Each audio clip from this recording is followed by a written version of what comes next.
میرے دوستوں اور بزرگوں، کیا کبھی آپ نے غور کیا ہے کہ جس وقت دنیا سو رہی ہوتی ہے ایک بندہ اپنے رب کے حضور کھڑا ہوتا ہے، آنکھوں میں نیند مگر دل میں نور الہی، چہرے پہ سکون اور زباں پہ ذکر خدا۔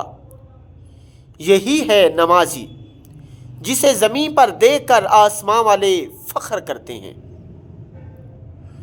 جس کے لیے رب فرماتا ہے ان الصلاۃ تنہا عن الفحشاء والمنکر، بے شک نماز بے حیائی اور برائی سے روکتی ہے۔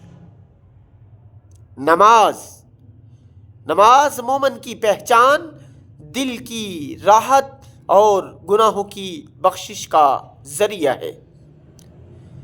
جو سجدے میں جھکتا ہے دنیا میں کسی کے سامنے نہیں جھکتا۔